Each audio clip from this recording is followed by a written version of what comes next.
Hi, welcome to World Religions with Gabby. In today's video, I'm going to be talking about 3 different kinds of religions and 3 different topics. You'll learn about native spirituality, Judaism, and even the Islamic religion. So, let's get started.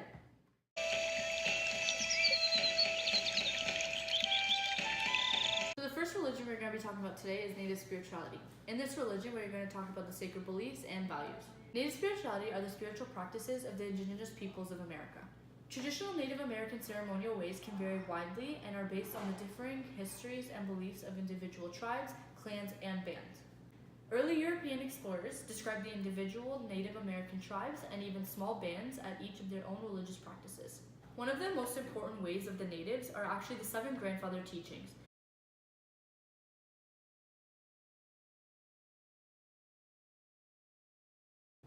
Following these will give them happiness and a feeling of connection to their creator. Along with that comes the 3 ethical principles.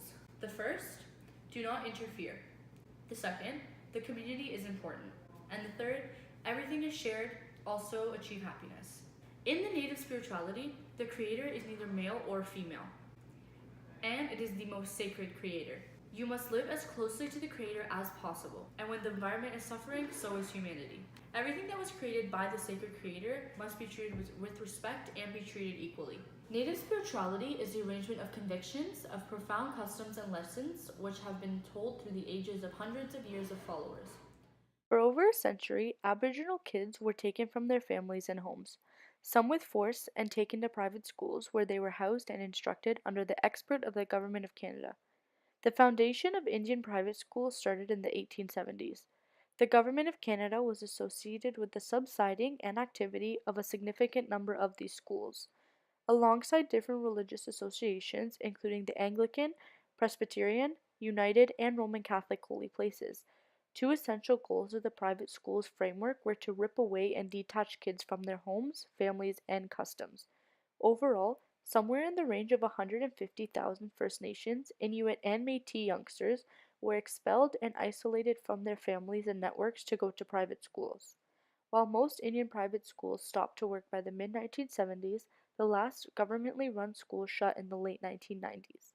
This affects today's culture because of the natives remembering what they were put through, and that having a large impact on their lives, and also their families' lives, was huge for them.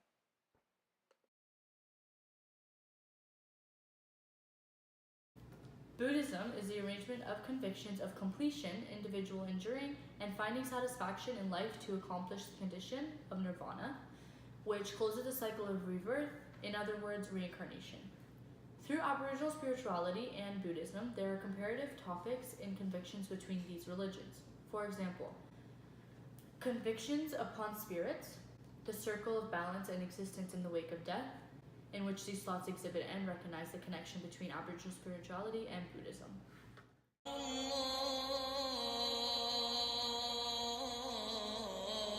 The second religion that we are going to be talking about is the Islamic religion.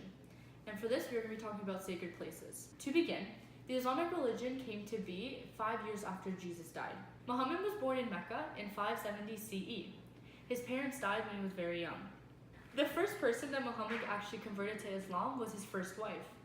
According to Islamic doctrine, he was a prophet and God's messenger. He was sent to present and confirm the monotheistic teachings preached previously by Adam, Abraham, Moses, Jesus, and other prophets. So the most sacred place for Islam is in Mecca, and that is in Saudi Arabia. It is found all around the world in the form of mosques. In these, you will find the minaret, courtyard, prayer hall, the Qibla, pointing to the direction of Mecca, and one of the most sacred prayers in the Salah is prayed 5 times a day. These 5 times occur before sunrise, midday, afternoon, after sunset, and between sunset and midnight. In the Islamic religion, it is said in the Quran, and it is followed by many women, that they must wear either a hijab, a shador, a niqab, or a burqa. And if you are a Muslim woman that believes that you don't have to do any of those things, you can choose not to wear any of those. These 4 different wraps are very different, but all have the same meaning. The hijab covers the neck and all of the hair area. The niqab does the same thing, but it covers more of the neck and shoulders, and it just keeps your eyes open. And the burqa is the most coverage of all 3 of them, and it covers everything, including the eyes. They have a guard, but they can see out, but we can't see in, and this is the most coverage that a Muslim woman can wear to follow the Quran. Islam is actually similar to Buddhism, and this is because, like mentioned earlier, they cover their hair. Buddhism, in that religion, they shave their heads. Now, both of those religions relate because for the Islam religion, they cover their hair as a sign of showing men and the general public around them that they don't have to have their hair shown or their face shown to be proven that they are beautiful or to be proven that they are worth it. They cover all of that because they feel like their personality and what comes within them is much more important. And this is why covering themselves in Islam is super important to them. For Buddhism, they shave their head. And they also do this because of the same reason, but mostly strictly relied on hair, that they feel like they don't need their hair to feel like they're worth it, to feel like they are welcome. Their hair doesn't prove anything, and that's why they shave it. The second relation between the two religions is sitting on the floor. For the Islamic religion, we actually visited a mosque, and in that mosque, you must go sit, and you must sit crisscross. Your feet must not be sitting straight because you're not allowed to point your feet towards the Quran. The reason we sit crisscross is because it's respect, not only for around, but it's also respect for the Quran.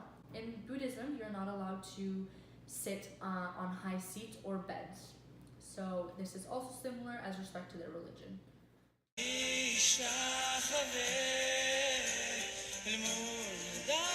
The third and final religion we are going to be talking about is Judaism. And for this, we're going to be talking about sacred symbols. Judaism is a monotheistic religion. To be a Jew is to identify with the story of those who are told by the Jewish scriptures. It's to be united with Jews in a special relationship with God. It is known as a covenant and to value being faithful and keeping that covenant. Back in 800 BCE to 323 BCE in the Middle East, God promised a nomad leader called Abram that he would be the father of great people if he did as God told him. Jews regard Abraham, as he was later called, as the first patriarch of the Jewish people. He was also considered the first patriarch of three Western religions, and these include Judaism, along with Christianity and Islam. Do you guys know something known as sinning? Well, guess what? It happens in Judaism too. And there's actually three major sins, and these include 1. Failure to live the covenant. 2. Going against moral laws. 3. Violating the ritual or purity laws, so when Yom Kippur arrives, this is a time for them to pray and relieve of those sins. A sacred symbol in the Jewish religion is the Star of David. The Star of David marks the Jewish ritual objects and spaces. Its origins and uses are thought to date back to Jewish mythical texts. During the late 19th century, it was adopted as a symbol of the Zionist movement. It is at the center of the Israeli flag and has become Judaism's most recognizable symbol. Now we are going to move on to festivals and rituals, and one of the most important rituals in the Judaism religion is Yom Kippur.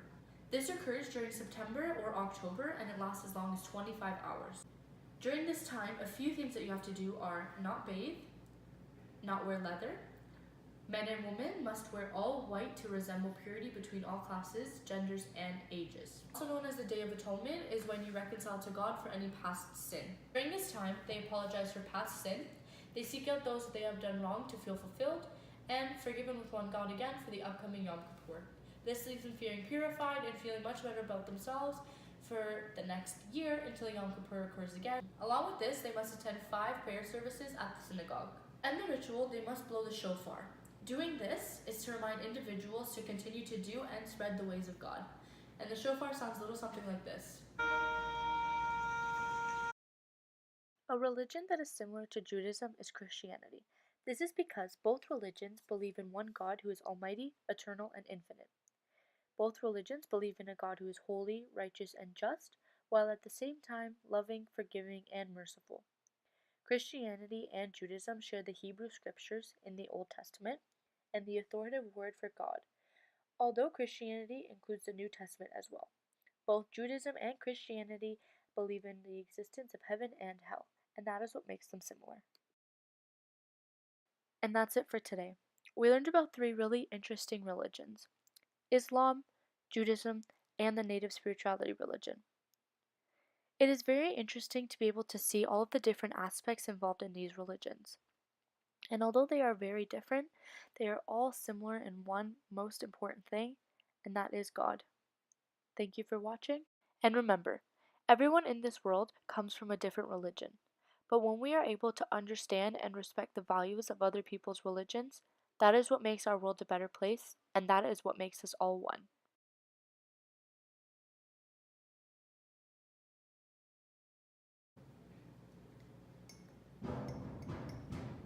The bangs! Oh, almost didn't see you there. Hi, and welcome to World Religions. Yeah. That's what You're not gonna talk like that stupid voice. For this, you reconcile with God for any past sin. Saying was definitely not good. Let me try that again.